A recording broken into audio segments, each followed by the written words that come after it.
मैं अंजू गुप्ता और आप देख रहे हैं एबी स्टार न्यूज। वक्त हो चुका है हमारी देवभूमि का, जहां हम बात करेंगे उत्तराखंड की तमाम अहम खबरों के बारे में। सबसे पहले बात देहरादून की कर लेते हैं, जहां पर कांग्रेस को बूथ स्तर पर मजबूत बनाने की कवायद शुरू कर दी गई है।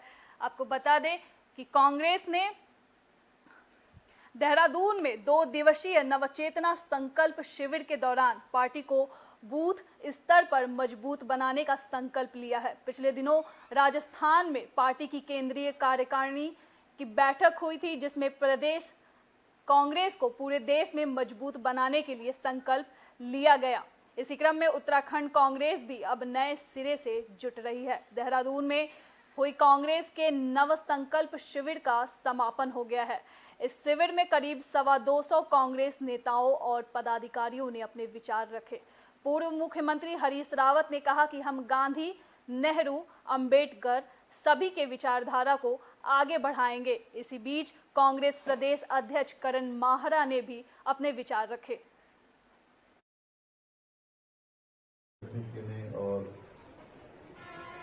आदरणीय हरीश रावत ने विस्तृत रूप से आपकी समक्ष जो हमारा उदयपुर में चिंतन शिविर आयोजित किया गया था, उसी संदर्भ में जो 2 दिवसीय क्रियान्वयन कार्यशाला का 2 दिन का सत्र समाप्त हुआ है और नई ऊर्जा के साथ, एक नए संकल्प के साथ हमें आगे बढ़ना है। आदरणीय श्रीमती सोनिया गांधी जी के मार्गदर्शन में 2 दिवसीय उदयपुर, 3 दिवसीय उदयपुर में विस्तृत चर्चा हुई और मंथन हुआ, चिंतन हुआ। उसके बाद एक रोड मैप तैयार किया गया है और निश्चित रूप से इस बात से आप सभी सहमत होंगे, कांग्रेस का एक इतिहास है। मैं जो उदयपुर हमारा नव संकल्प है, जिसके फॉलोअप में देश भर के सभी राज्यों 2-2 दिन के नव संकल्प, 2-2 दिन के नव संकल्प। अब ठीक है?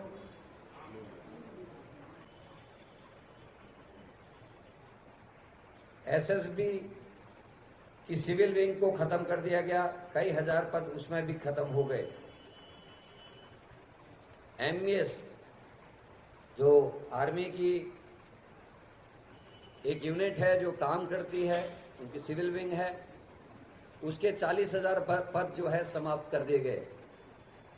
ये सभी हम सब की चिंता का विषय हैं, जिस पर विस्तृत चर्चा हुई। सीमाएं कमजोर की जा रही हैं और एक सोची समझी रणनीति के तहत कमजोर की जा रही हैं। ये कांग्रेस की इस नव संकल्प क्रियान्वयन समिति में एक विशेष मुद्दा था। हमारे उत्तराखंड के बॉर्डर्स जो चाइना से लगे हुए हैं, नेपाल से लगे हुए हैं, एसएसबी को कमजोर करने से बॉर्डर्स की सिक्योरिटी कम हुई है। सिग्नल्स को कमजोर किया गया है। सिग्नल्स के कमजोर होने से फौज को आने वाले समय में दिक्कतें होंगी। नेपाल से हमारे संबंध बीजेपी की सरकार के आने के बाद कमजोर हुए हैं और नेपाल से लगी हुई सीमाओं की जो टोपोग्राफी है, जो भौगोलिक परिस्थिति है, उसमें बिना नेपाल के साथियों के, बिना नेपाली मित्रों के चाइना से मुकाबला करना बहुत मुश्किल होगा। ये उत्तराखंड के लिए और देश के लिए चिंता का विषय है। तो बीजेपी के प्रदेश उपाध्यक्ष कैलाश शर्मा अल्मोड़ा पहुंचे, जहां बीजेपी के कार्यकर्ताओं ने उनका भव्य स्वागत किया। चंपावत उपचुनाव में 55,000 से अधिक वोटों से जीत दर्ज करने के बाद बीजेपी के प्रदेश उपाध्यक्ष कैलाश शर्मा ने बड़ा बयान दिया है। अल्मोड़ा में पत्रकारों से बात करते हुए उन्होंने कहा कि देश के साथ ही कांग्रेस उत्तराखंड में भी समापन की ओर है। चंपावत चुनाव में ना कांग्रेस कहीं नजर आई, ना कांग्रेस के नेता। उन्होंने आगे कहा कि चंपावत चुनाव में बीजेपी ने ऐतिहासिक जीत दर्ज की है। राज्य के विकास के लिए कांग्रेस के नेताओं को अब काम करना चाहिए।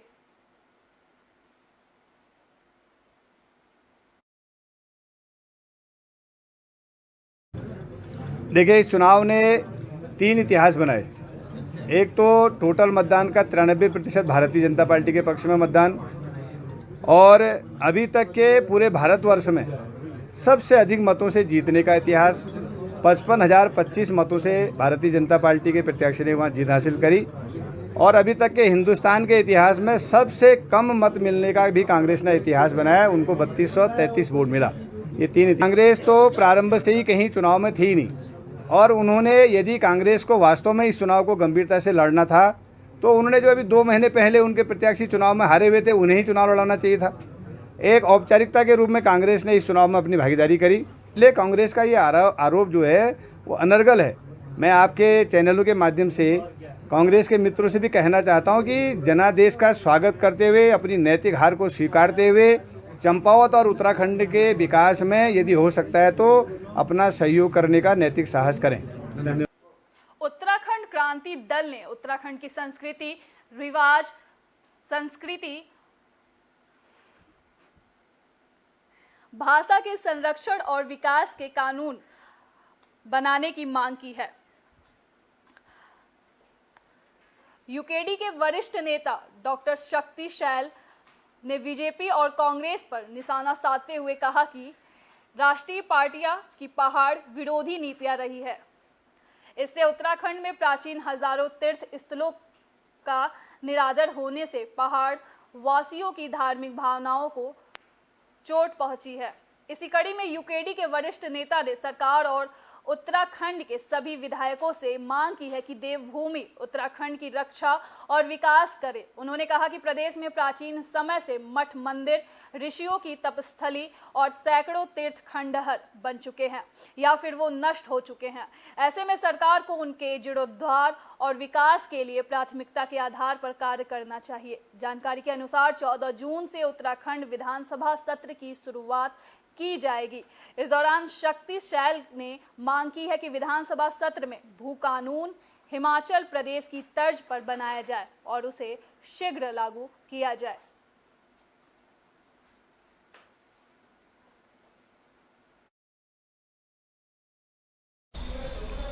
कि राज्य बने हुए 20 वर्ष हो गए और उसकी सबसे बड़ी उपलब्धि ये है जो सरकार भाजपा और कांग्रेस की रही है और जो इनकी नीतियां रही हैं वो पहाड़ विरोधी रही हैं।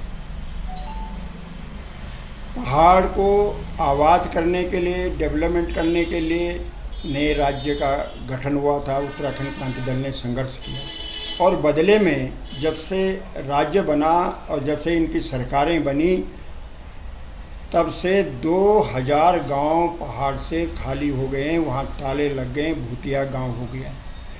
इनके कार्यकाल में पहाड़ की संस्कृति का नष्ट हुआ है, पहाड़ की पहचान नष्ट हुई है, पहाड़ की परंपराएं नष्ट हुई है, पहाड़ के संस्कार नष्ट हुए हैं, पहाड़ ने अपनी अस्मिता खोई है। और पहाड़ का जो बजट था ये भ्रष्ट नेताओं ने, भ्रष्ट अधिकारियों ने हड़प। बात अब चंपावत की कर लेते हैं, जहां उपचुनाव जीतने के बाद बीजेपी कार्यकर्ताओं में खुशी का माहौल है। आपको बता दें कि उपचुनाव जीतने के बाद सीएम पुष्कर सिंह धामी ने उपचुनाव में 50,000 से ज्यादा वोटों से जीत हासिल की है, जिसके बाद सीएम ने चंपावत में जनता का आभार जताया है। इस दौरान उन्होंने क्या कुछ कहा, आइए सुनते हैं।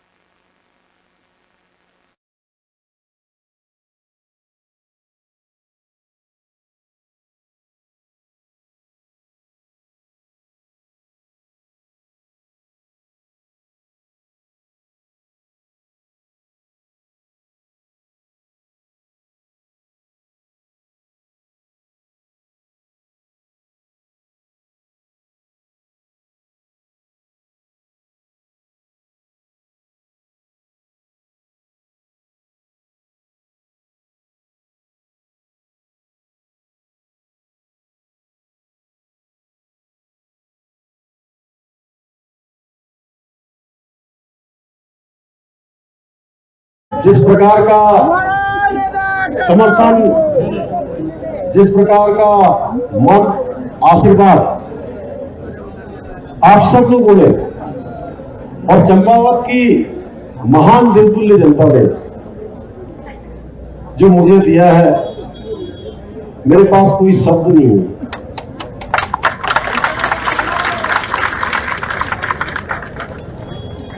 मैं किन शब्दों में आप सबका धन्यवाद करूं। ये चुनाव पार्टी की व्यवस्था से लड़ा गया, पार्टी के सिंबल पर लड़ा गया, लेकिन परिणाम आने के बाद लगता है कि ये दल की सीमा से ऊपर का चुनाव रहा, ये पार्टी की सीमा से ऊपर का चुनाव रहा। इसमें अगर हम इस चुनाव का पूरी तरह से अगर आकलन करेंगे तो हमको ठीक प्रकार से ये हमारे ध्यान में आएगा कि इस चुनाव में लोगों ने दलों की सीमाओं को भी तोड़ दिया और चंपावत को आगे बढ़ाने के लिए आपने जो मुझे ऐतिहासिक विजय का आशीर्वाद दिया है, मैं उसके लिए चंपावत क्षेत्र की देवतुल्य जनता का हृदय की गहराइयों से अभिनंदन करता हूं और धन्यवाद देता हूं।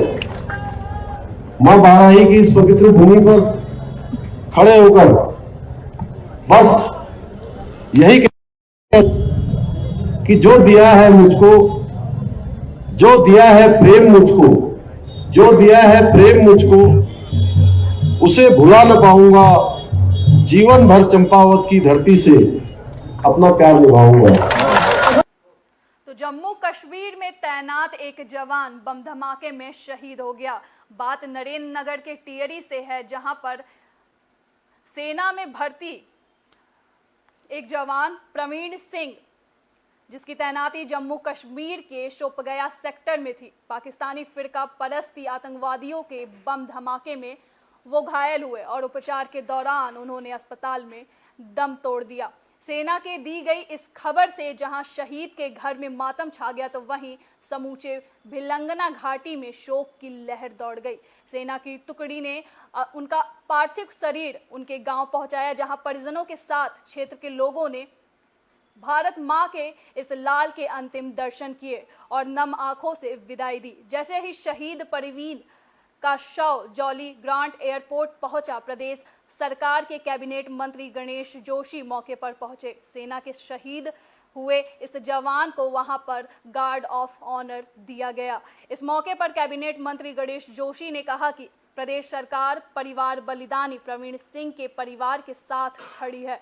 उन्होंने कहा कि निर्धारित अनुमन्य भारतीय शहीद के परिजनों को तुरंत मुहैया कराई जाएगी और शहीद के नाम पर गांव, क्षेत्र के विद्यालय और मार्ग का नाम किया जाएगा। शहीद का अंतिम दाह संस्कार गांव के पैतृक घाट पर किया गया। नहीं, ये परवीन ने अपनी शहादत दी हमारी रक्षा के लिए और हमारा सबका गला भरा हुआ है। देखिए, इस देश की रक्षा के लिए पहली बूंद अगर रक्त की देता है तो ये उत्तराखंड का जवान देता है और टेरी के बेटे ने, परवीन ने अपनी शहादत दी है। अब ये देश का फर्ज बनता है कि वो उसके परिवार के हितों की रक्षा करें। ठीक है, आज एक जो है लोगों में उबाल है, इस देश की रक्षा के लिए परवीन ने अपनी शहादत दी है, लेकिन जो है वो भविष्य में भी उसी तरह का जो है उनके परिवार के हितों की रक्षा के लिए हम कुछ कर सकें, तो मेरे ख्याल से वो सबसे बड़ी श्रद्धांजलि होगी। भावुकता में काम नहीं चलेगा। जी, बहुत ही दुख और गमगीन माहौल है। और मुझे कल सुबह जब 9:30 बजे पता चला कि ये मनोज परवीन आपकी विधानसभा का है, तो मुझे माननीय मंत्री जी का फ़ोन आया और कन्फर्मेशन हुई। तब से हम सब लोग जैसे बहुत तनाव में भी हो चुके थे और मैं तो भगवान शंकर से ये प्रार्थना करता हूँ कि उस परिवार को इस दुख से उभरने की शक्ति दे। और बाकी कुछ नहीं कर सकते, ये माँ का लाल था, इसने भारत माँ की सेवा की है। निश्चित ये लड़का अमर है, ये मरेगा नहीं और इसकी याद कभी किसी कोई हटा नहीं सकता, भुला नहीं सकता। और बाकी रहा विषय उस परिवार को शक्ति, उस परिवार को हिम्मत देने के, उसका एक छोटा सा बच्चा भी है 5 साल का, उसकी बहू को ईश्वर ऐसी शक्ति दे कि वो इस दुख की घड़ी से उठ सके। शहीद श्री परवीन जी को श्रद्धांजलि देने के लिए यहाँ पर एकत्र हुए हैं और उनके परिवार का ढांढस बंधाने के लिए, और यहाँ जो भी कार्रवाई थी वो संपन्न हुई और पूरे गन सैल्यूट के साथ उनको अंतिम विदाई दी। देहरादून के गुल्लर घाटी में नदी में 2 बच्चों के डूबने से मौत हो गई। देर रात तक एसडीआरएफ की टीम ने सर्च ऑपरेशन चलाकर दोनों बच्चों के शवों को बाहर निकाला। आपको बता दें कि देर रात जनपद नियंत्रण कक्ष को सूचना मिली कि हर्रावाला चौकी क्षेत्र में नकरौंदा 0 पॉइंट के पास 4 बच्चे दोपहर में नदी में नहाने गए थे, जिसमें से मात्र 2 बच्चे ही वापस आए हैं। जानकारी के बाद एसडीआरएफ की डीप डाइविंग टीम ने घटनास्थल पर पहुंचकर सर्च ऑपरेशन चलाया। डीप ड्राइवर मतबर को गहन सर्चिंग के लिए पानी की गहराई में भेजा गया। देर रात होने के कारण टीम को सर्च ऑपरेशन में काफी दिक्कतें भी हुई। डीप ड्राइवर मातवर ने दोनों बच्चों के शव को गहराई से बरामद कर बाहर निकाला और जिला पुलिस को सौंप दिया।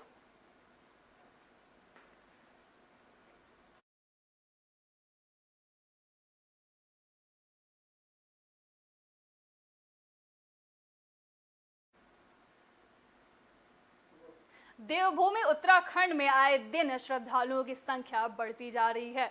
श्रद्धालु मन लगाकर दर्शन पूजन करने देवभूमि उत्तराखंड आते हैं। इसी बीच गंगोत्री में सुबह स्नान के वक्त मध्य प्रदेश का एक श्रद्धालु बालकिशन बघेल गंगा घाट में तेज बहाव में बह गया।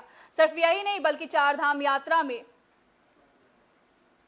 शुरुआत से ही उत्तराखंड में आए दिन लोगों की मौत की खबर सामने आ रही है। इस घटना के बाद तीर्थ पुरोहितों ने प्रशासन पर कई सवाल खड़े किए हैं। स्थानीय तीर्थ पुरोहित और मंदिर समिति के सदस्यों ने कहा कि गंगा के दोनों तरफ घाटों का व्यवस्थित तरीके से जब तक निर्माण नहीं होगा तब तक इस तरह की घटनाएं होती रहेंगी। उन्होंने जल्द से जल्द गंगा के दोनों तरफ घाटों के निर्माण की मांग की है।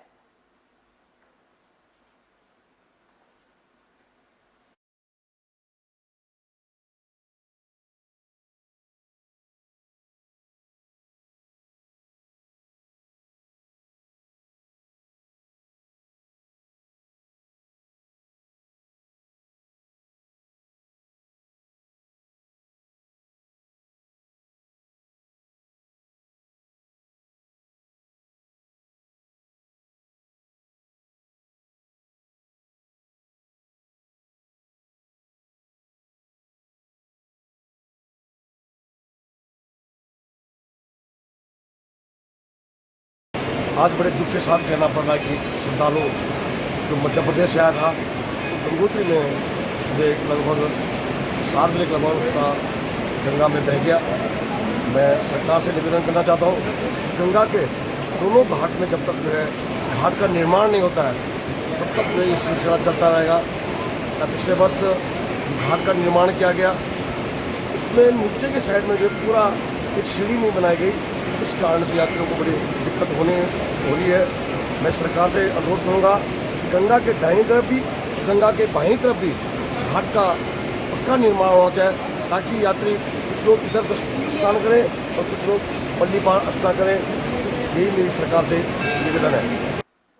बात अब पौड़ी की कर लेते हैं, जहां पर गुलदार के आतंक से गांव वाले परेशान हैं। एक बार फिर गुलदार ने 75 वर्षीय महिला को अपना निवाला बना लिया है, जिसके बाद ग्रामीणों में आक्रोश बना हुआ है। ग्रामीण वन विभाग का घेराव कर गुलदार को आदमखोर घोषित कर इसे जल्द ढेर करने की मांग उठा रहे हैं, जिससे उनका क्षेत्र गुलदार के हमलों से निजात पा सके। दरअसल इस क्षेत्र में ये दूसरी घटना है जब गुलदार ने एक और महिला को अपना निवाला बनाया है। इससे पूर्व भट्टी गांव के पास के सपलोडी में गुलदार ने महिला को निवाला बनाया था, जिसका नतीजा ये हुआ कि पिंजड़े में कैद हुए एक गुलदार को ग्रामीणों ने जिंदा जलाकर मार डाला। वहीं अब इस क्षेत्र में दूसरी घटना होने के बाद ग्रामीणों का आक्रोश वन विभाग के ऊपर जमकर फूट पड़ा है। ग्रामीणों का कहना है कि गुलदार प्रभावित क्षेत्र होने के कारण उनका जीना मुहाल हो गया है, जिससे वो शाम ढलने के बाद घरों में दुबक कर रहने को मजबूर हैं। ग्रामीणों ने वन विभाग का घेराव कर गुलदार को जल्द आदमखोर घोषित कर यहां शिकारी दल को तैनात कर गुलदार को ढेर करने की मांग की है, जबकि ग्रामीणों का कहना है कि गुलदार उनके हत्थे चढ़ा तो वो खुद ही उसे ढेर कर देंगे। वहीं ग्रामीणों को डीएफओ गढ़वाल वन प्रभाग ने भरोसा दिलाया है कि गुलदार को आदमखोर घोषित किए जाने की प्रक्रिया गतिमान है। जैसे ही गुलदार को ढेर करने की परमिशन उन्हें मिलेगी, वैसे ही शिकारी दल को भी यहां तैनात कर दिया जाएगा। फिलहाल इस क्षेत्र में पिंजरा लगाकर वन विभाग की टीम गश्त कर गुलदार की चहलकदमी पर नजर रखकर ग्रामीणों को सुरक्षा देगी। डीएमओ ने ग्रामीणों से अपील की है कि वे अकेले घर से बाहर न जाएं। पब्लिक भी अगर सतर्क नहीं होगी जब तक, तब तक सरकार की भी जब तक प्रदर्शन तो करना पड़ेगा। अभी भी सुबह की न्यूज़, सुबह भी आए होंगे न्यूज़ वाले, मेरे को सुनने में आ रहा है, सुबह भी हमारी पूरी ग्राम सभा पूरे वहाँ नीचे चौपड़ी से लेकर इतने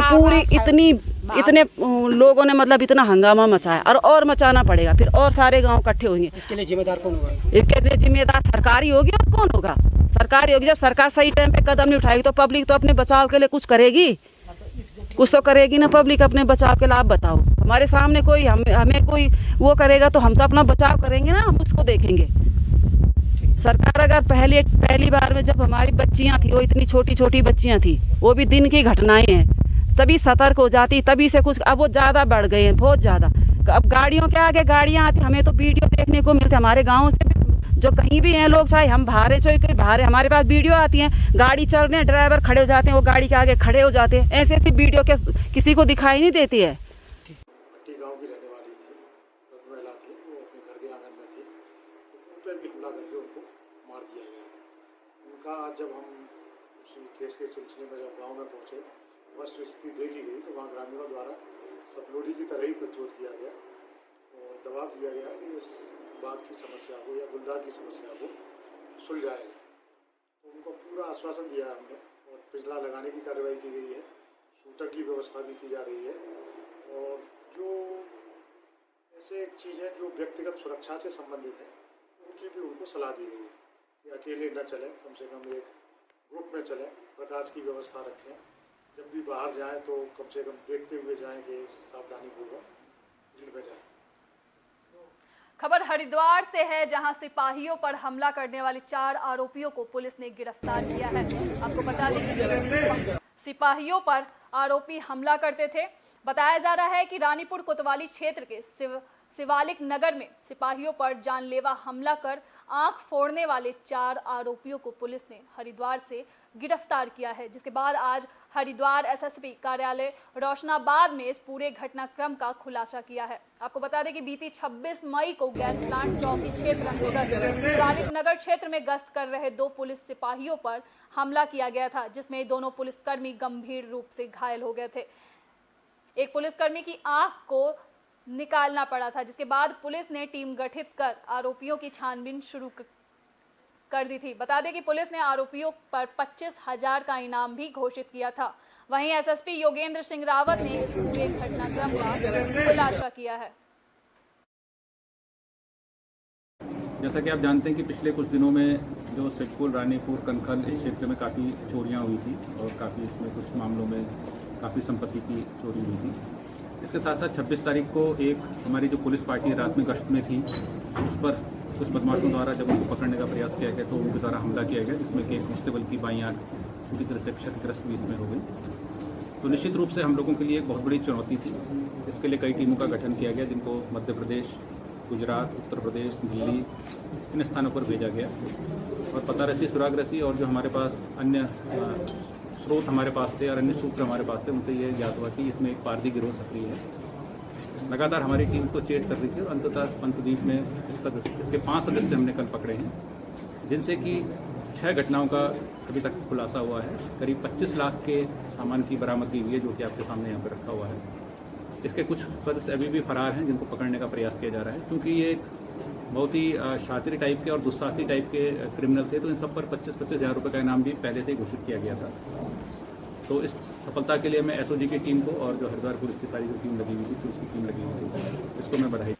बात अब नरेंद्र नगर की कर लेते हैं, जहां पर नशे की लत को रोकथाम के लिए और जंगलों में बढ़ती आग को रोकने के लिए आम, महिला और पुरुष ने बैठक कर चिंता जाहिर की है। बता दें कि पट्टी दोगी क्षेत्र की ग्राम पंचायत मिंडाथ के महिला और पुरुषों ने एक आम बैठक में घटते वन और बिगड़ते पर्यावरण के बीच आए दिनों जंगलों की आग की घटनाओं से राख में तब्दील हो रहे वनों को बचाने का संकल्प लेने के साथ युवाओं में नशे की बढ़ती लत पर भी गहरी चिंता जताते हुए नशे के खिलाफ मुहिम चलाने की ठानी है।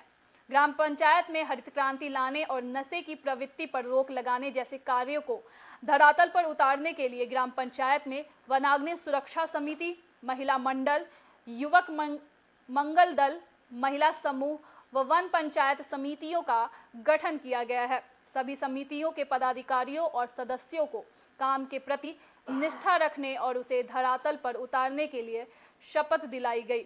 इस मौके पर वन विभाग के अधिकारी भी मौजूद रहे।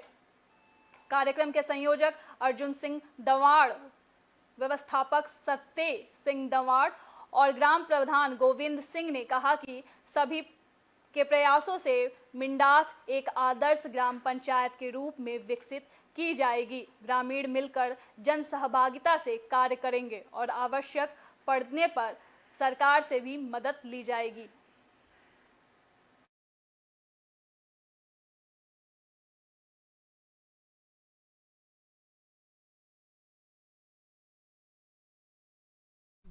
बेटियां भी हैं ना, वो यहाँ अगर उसमें जोड़ा जाए उनको तो वो कल ससुराल में जाके अपनी कमेटी बना सकते हैं, अपनी महिला मंगल बना सकते हैं, उसको वो कार्य कर सकते हैं। और पेयजल की उसमें है तो पानी तो ऐसा है कि सारी जगह जानी चाहिए। कोई पहले सबसे पहले पानी पीने के लिए तब और सिंचाई का काम है। और वो अग्नि का है तो अग्नि का हम ऐसा कि आग बुझाने वाले महिलाएं हम सबसे आगे जाएंगे और सब समिति वो महिला मंगल दल पूरा एक इकट्ठा होके उसमें कार्य करेंगे। जंगलों को ज़्यादातर आग लगा रहे हैं। इसको देखते हुए ग्राम पंचायत मिंडाथ में हमारे सत्य सिंह दवाण और हमारे ग्राम प्रधान गोविंद सिंह जिनकी अध्यक्षता में बैठक रखी गई है और उसमें हम लोग समिति की गठन कर रहे हैं। इसमें जो समिति की गठन की गई है इसमें हमारे वन पंचायत समिति का गठन किया गया है और महिला मंगल दल का गठन किया गया है और मंगल दल का गठन किया गया है, जिनमें इस चीज़ पे जोर दिया जा रहा है कि आप अधिक से अधिक पेड़ लगाएं और जंगल में आग लगे उसको बुझाएं, ताकि इससे पूरा क्षेत्र में ये संदेश मिले कि जो मिंडाथ में हो रहा है वो अन्य क्षेत्र में भी करें। इसमें पहले मिंडाथ में एक जुनून लोगों के अंदर है, वो ये कि अपने क्षेत्र में हम वनों को संरक्षित करेंगे, वन लगाएंगे, शराबबंदी करेंगे और यहाँ पर क्योंकि नेटवर्क कतई नहीं है इसके लिए सरकार से अनुरोध करेंगे और आवश्यकता पड़ी तो हम आंदोलन पर उतारू भी होंगे।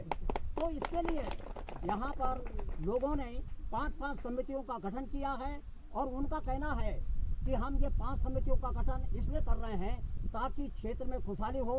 जगह जगह हम यहाँ पेड़ लगाएंगे, 100 हेक्टेयर जमीन यहाँ नंगी पड़ी है उसको हम आबाद करेंगे, हरियाली लाएंगे और महिला बढ़ चढ़कर महिलाओं ने इसमें भाग लिया है। और महिला मंडल दल, युवक मंगल दल, महिला समूह और वन सुरक्षा समिति सहित 5 समितियों का यहाँ पर गठन किया गया है। और इनका कहना है कि समितियों के गठन के बाद हम काम तो करेंगे लेकिन सरकार से भी हम अनुदान मांगेंगे, सहयोग मांगेंगे। सरकार कितना सहयोग करती है ये तो देखने की बात होगी। मैं वचस्पति दयाल, नरेंद्र नगर।